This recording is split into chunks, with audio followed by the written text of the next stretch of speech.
What is the power of discernment? What role does it play in meditation? Hello, everyone. Welcome to the Spiritual Relationship Podcast. My name is Ken Hanneman, and I'm your host. As you can see from the previous episodes, we're progressing from understanding the soul. What is the soul? The nature of the soul. Then we went on to describe the mind, intellect, and sanskars. What is, the habits and personality traits? Because we have a lot of habitual way of thinking and a lot of our behavior. We're not, we don't really understand how our behavior is affecting other people and is affecting our relationship. So we need this power of discernment.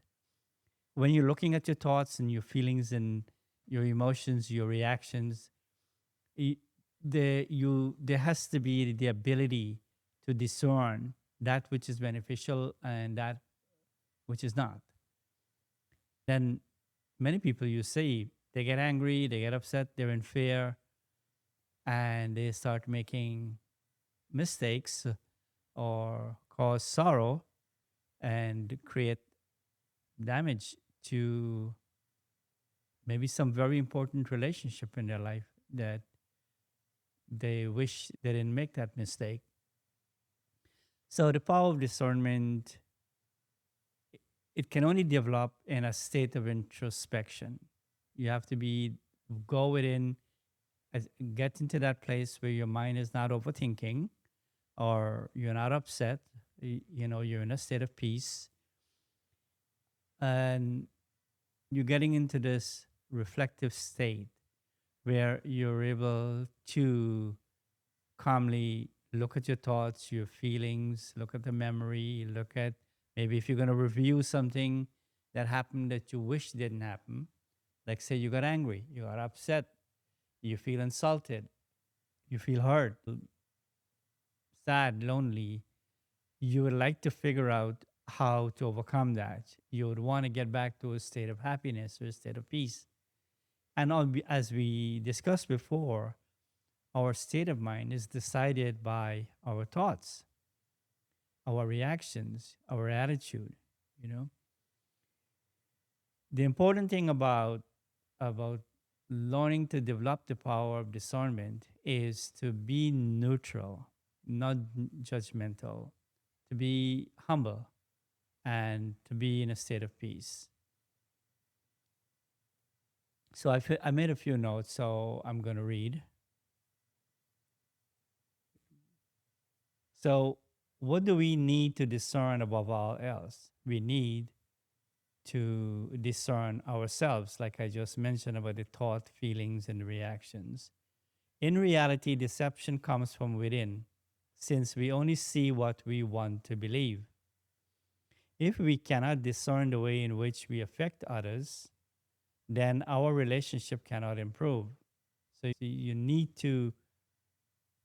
that ability to analyze how your words, your actions, maybe even your intentions, how it's affecting your behavior and other people. If we cannot discern how our misunderstandings and habitual ways of behaving cloud the mind, then instead of discerning, we will fall back into the trap of discriminating and judging. Often we do not see the self, and as a result, we continue the cycle of conflict, animosity, and unhappiness, to ourselves and to those around us. What we cannot see, we cannot change. You have to first be able to define something.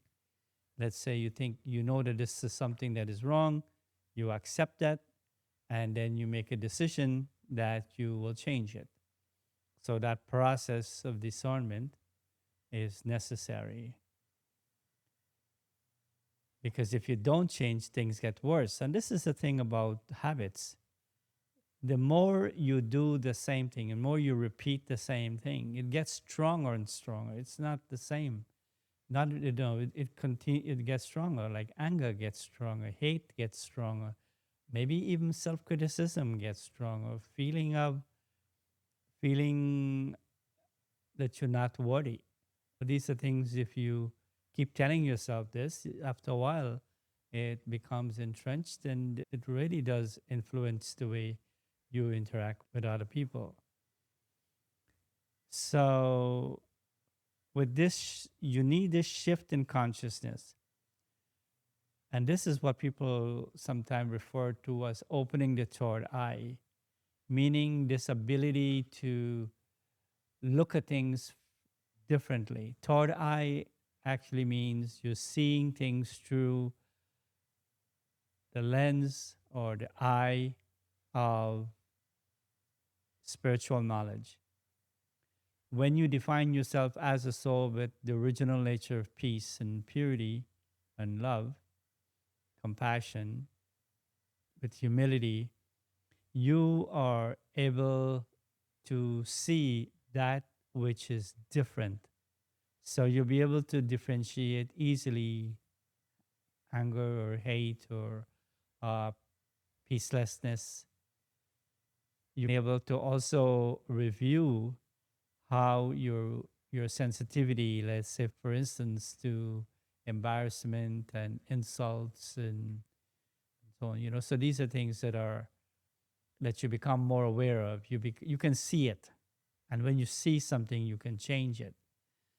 What is important, like I mentioned before, is to be reflective, have this ability to be introspective, and then to be able to reflect. Some of the difficulty people have with focus is that their mind is so busy that even when they sit and try to think through a problem, the mind just quickly jumps to something else. It just pulls you to thinking of something else. You're not able to focus. And to find solutions, you need to be able to look at the problem and maybe do a root cause analysis, like analyze the whole thing. Why was I triggered in this way to say this something mean, or and then how can I change that? So rather than getting angry with yourself, rather than getting upset and self-critical, or maybe blaming and judging, pointing a finger to others, you're actually able to spend that energy on finding the solution. The other thing to remember is that silence, and it's the same thing, silence actually means a quiet state of mind. So silence increases the quality and the level of our ability to discern, allowing us to use our time, thoughts, and qualities effectively and thus to benefit all. In the silence of inner quietness, the intellect makes everything clear, and then we just know how to act for the best. Too much analysis and mental processing pollutes the clarity of discernment. An overload of details make us miss the essence. So it's important to take your time when you're doing this. Just be, just persist. Keep working at something. All habits die hard. They don't go away all because you want them to go away. Because took you a while to be good at even being bad, meaning like, people get into rage, right? And anger. Next thing you know, they're in a fight or in their homes, husband and wife, the way how they talk to each other, this violence. And that's not a good thing, right? It's not good for the kids. It's not good for each other's relationship. There's really no happiness or respect or trust. So it's important that we strive to develop this power of discernment. So we need meditation to calm ourselves down, to have solitude, to be in solitude, to be introspective. Maybe if you need more knowledge or you need someone's advice, seek someone that you trust and who has some experience. And if you keep at it over a period of time, you will see that realization comes in, meaning you move from contemplation or reflection to where insights or realizations come up, solutions, possibilities, choices are now available. And then you can now put that into practice. So I hope you can think more about that. Discernment is you have to discernment first starts with you to review your own thoughts and your feelings and your actions and your attitudes and pick the things that are causing harm in your relationships that are that is it's preventing you from progressing, from being able to get along, from being able to handle situations on the outside in a way that is beneficial to you. So with that, I will close today's episode. If you're interested in free online classes, or if you'd like to practice meditation at home and you need commentaries, there are free commentaries available. Go to the description below and you'll see the links. In the next few episodes, we'll talk about the other spiritual powers. So, with that, remember your nature is peace, protect it. Thank you for listening. Goodbye.